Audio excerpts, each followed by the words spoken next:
Okay, Paul, this is a system I'm really excited to ask you about because I have been getting a good amount of questions from farmers about growing hydroponic strawberries or tabletop strawberries. These are day neutrals, and you're growing them in Coconut husks. coconut Core. husks, also Yep. coconut core, coconut husks can be called either one. Yep. Okay, we might end up talking a lot about what are the terminologies and what are the components of the system, because people are really interested, it seems, in how do you set something like this up. Yep. So I'll ask you first, why did you decide to grow day neutral strawberries in this system? We started growing day neutral strawberries in a tabletop system. It is a system we saw when we went to Europe and looked at some of the hay groves that are, or some of the high tunnels that are growing out there. The main reason we started with it is we had a lot of issues in grubs in our soil planted day neutral strawberries. Okay. And so how does this address that issue? Obviously, it's just bringing them outside up and of the above. soil. We don't have to worry about the Japanese beetle larvae coming up and eating our roots off. If they're up higher, it's a labor savings. Picking, you can just see the obvious advantage to picking. These are all sitting up and above. We don't have to bend over and harvest. And are you noticing quality differences aside from the reduced pest pressure? The quality difference we're noticing is being up and above. We don't have near as many issues of melting strawberries, soil on the berries. It's the biggest difference. Okay, great. And what about yield? Yield, we're still doing trials. Right now, our yield this year is down considerably. Last year, our yield was almost the same per lineal foot of tabletop versus lineal foot of bed in our other high tunnels. Okay. And I guess we didn't say this explicitly, but you have several high tunnels of day neutral strawberries in the ground. This is not the only way that you're growing day neutral. No, this is not the only way we're growing. This is just a trial for us to see if we can tend to beat the larvae for Japanese beetle. Oh, okay. So it's mainly for That is our Japanese main beetle. goal behind this project. All right, great. Okay, so can you just talk to us about what the components are of this system? Well, the components of the system are, we have a growing bag. These bags here are from Botanicor. Oh, wow. They're actually a bag that's filled with core. Each bag has 8 holes inside the bag for 8 crowns from the strawberry plant. To water all this, we have spaghetti tubing that comes in. There is 1 spaghetti tube for every 4 plants to go into the system. We have a fertilizer injector and an acid injector to control our pH and our nutrients. We have a section over here that we have pulled out of it to measure. We know what our EC and our pH is going in. We want to see what our EC and our pH is coming out. So we will collect all our drain water and measure that in and out. If our EC coming out is higher than our EC going in, we're overfeeding. Ah, okay. We want that to be just slightly down. And then what about this frame? Is this all custom built by you guys, or is there a company you work with? The frame here is just a metal gutter. This actually was supplied to us by Haygrove. This is their system, one of their systems. It's just a 2-inch pipe that's driven in the ground about 3 feet. A little carrying trellis, all galvanized, carrying a steel gutter underneath. Everything here you can see flows downhill. That way we have constant drainage and no low spots. So would this work for somebody who is on flat land, or would they need to find some way to actually get it to be a slant? You can do it on flat land. You just have to adjust the height of your tabletops to get them to drain. Okay. So what sorts of management practices do you have to use throughout the season to maintain this system? Now, one thing with this system here, your forgiveness is not there when it comes to water. When it's hot outside, we are watering 6 to 7 times a day. And we set a timer. We try to water, we want that water to go for 5 to 7 minutes, depending upon how it is. If it's too dry, it will have to water for 10 minutes. That means we missed of water. Okay. We want to keep these things constantly moist, but not overly wet. And just like any other crop, you don't want them dry, but you don't have forgiveness with the small bags of core. And do you have moisture sensors throughout the tunnel? No, we've kind of learned over time when we need to water. Okay. For a newer grower, though, would you say that it would be helpful to have moisture sensors when they're first starting out? It would be helpful, but making sure those water sensors and everything, you know, no matter what we do, not everything flows evenly. Whether they be the emitters, everything else, you still need to walk it and check it by hand. Can you talk a little bit more about how you decide which nutrients you need to run through and how much acid you need to be adding?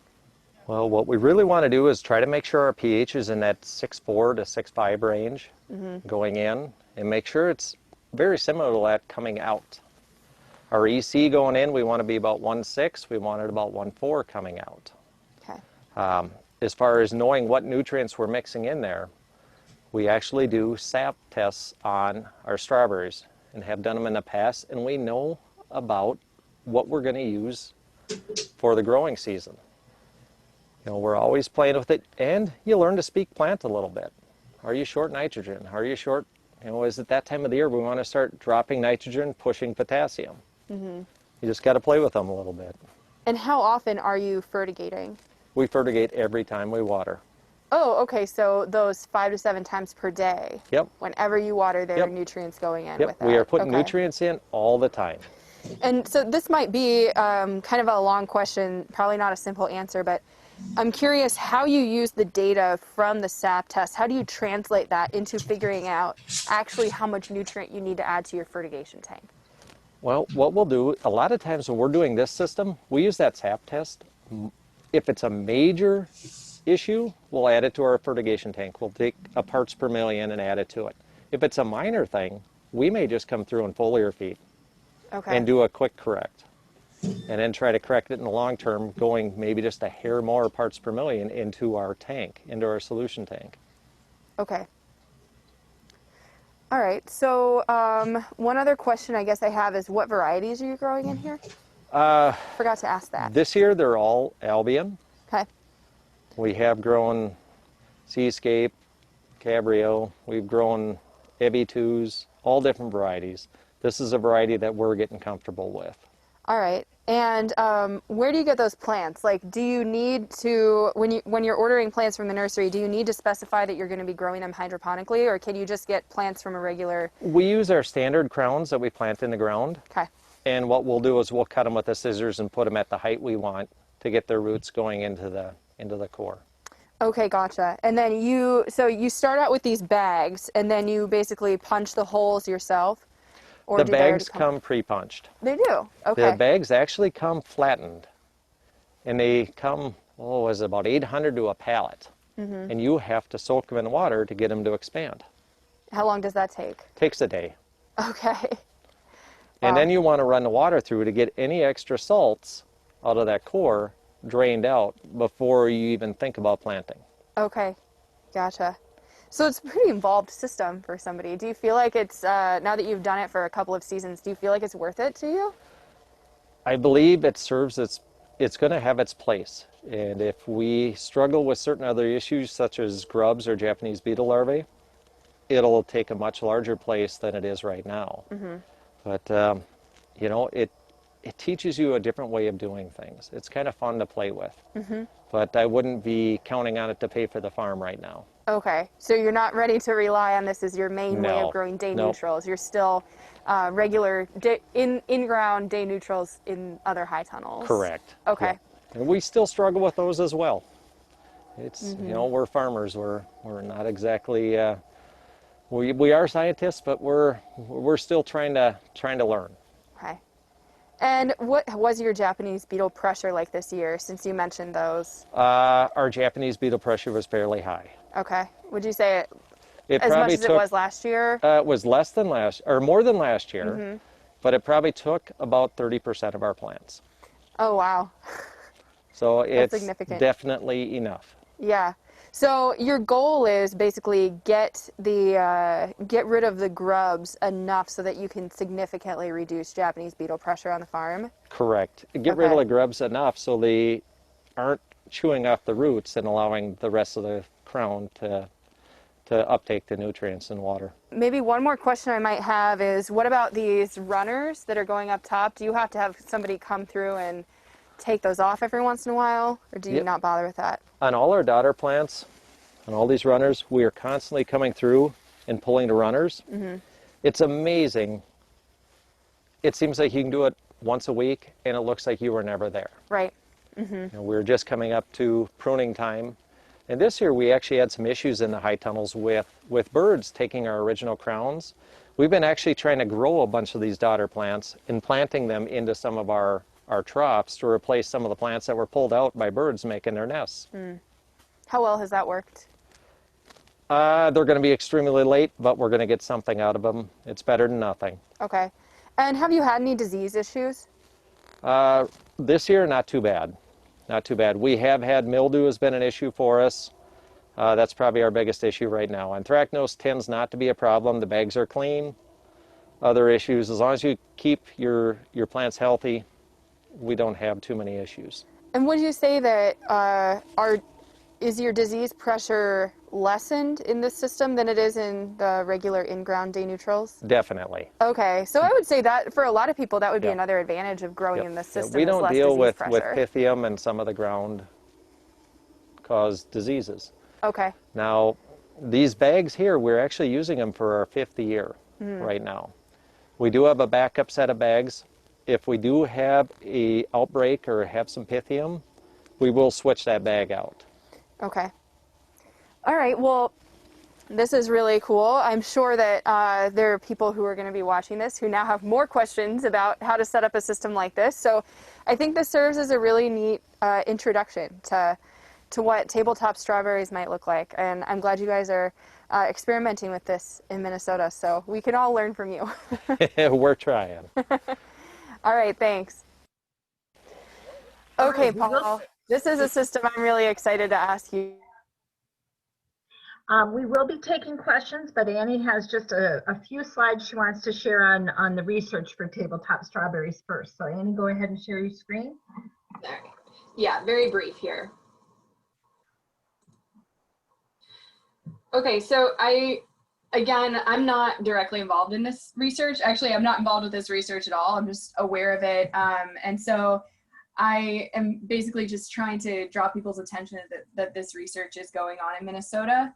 And if you have more questions about this research, you can contact the researchers like Emily Hoover who are involved with this. So this group started this research this past season. So they've had one field season experimenting with tabletop strawberries on 4 different sites in Minnesota. So Emily Hoover is the lead PI of this project. The goal of the project is to expand day neutral strawberry production in Minnesota by evaluating a tabletop system that increases labor efficiency, reduces inputs, and allows for crop production on marginal land. And the focus on marginal land is because some people might want to grow strawberries but not have the right site to do that, and tabletop strawberries allows you to grow some strawberries in a relatively small amount of space. So the sites were in St. Paul, Morris, and then 2 farms, one in Farmington and one somewhere near Morris. And they use 375 plants per site. So, you know, these are small trials. And the fertilizer rep that they worked with is J.R. Peters, Inc. I know somebody asked in the Q&A how to, you know, get your water soluble fertilizers. And so that is one company that they are working with as their fertilizer rep. They're testing 2 substrates and 2 varieties. So the substrates are this Botanicor strawberry grow slabs. Those come in bags. And then the burger core, that is also in bags. And so for each product, they can fit 8 plants along a bag. And the 2 varieties they're looking at are Albion and Cabrillo. And so this is one of the sites now. I'm pretty sure, I'm almost 100% sure that this is the Morris site, because that high tunnel looks familiar. these are a few pictures of them assembling the system. So, you know, you can see Lindsay here is pounding in the poles, and then they are constructing those gutters on top of the poles. And this is what the finished product looks like. So, you know, again, small trials, they're just trying a row or two at each site at a time to see how it works out. And so Emily and Lindsay wanted me, Emily, Lindsay, and Steve Poppy actually out at Morris, they all wanted me to communicate one thing in common, which is that the biggest lesson they learned in year one is that you have to know the water you're working with. Better yet, know the water you're working with before you decide to set this up, because pH problems are very common and can be a big headache with the system. So that was something that they all told me when I asked them about this project. Water pH in Western Minnesota tends to be high, according to Steve Poppy, and lower in St. Paul. And so they had to work with their fertilizer rep to compensate for this and do a lot of trial and error to figure that out. I believe one of the researchers on this project is on this webinar right now. If he were able to speak up, I would have him, but so I hope I'm giving the right details. But so the other thing that they learned that they wanted me to communicate is that you have to choose the right inputs based on the particles that the water contains. And then they also said that there was a consistent need to contact their fertilizer rep. So they were in pretty close contact with him the whole summer. As the plant health changes, demanded changes in the fertilizer mix. And then they felt that the labor needs are still high, they're just different. And Lindsay said that year one is the learning year, and then you should be able to use what you learned in the first year to make your system more efficient and effective in years 2 and 3 and beyond. So this is something, again, they've done one field season, and I believe they have 1 to 2 field seasons left with this project. If you want to learn more about this project, you can go to the Fruit blog at U of M. So that's fruit.umn.edu/tabletop-strawberries. And, you know, I'm sure if you have really specific questions, you can also contact the researchers on the project. Again, Emily Huber is the PI. Pat, what is the optimum pH for growing day-neutral strawberries? What we found, we played with a little higher, a little lower. Our best pH, or when our berries are performing the best, is right around 6.4. Let's see, are you able to share the nutrient makeup of the hydroponic system? We change our nutrients as we're going through the season. We'll start off, our base nutrient will be like a 6-30-30 as we're starting our system up, try to get a little more phosphorus in there. And then we will switch that around to like a 9-24-30. Little more potassium as we get into the fruiting stage, but also keep the phosphorus there for flowering. And then are the nutrients that you add in this system similar to what you do in your in-ground system? Very similar, very similar. The biggest thing is since we feed our in-ground system, we tend to feed once a week.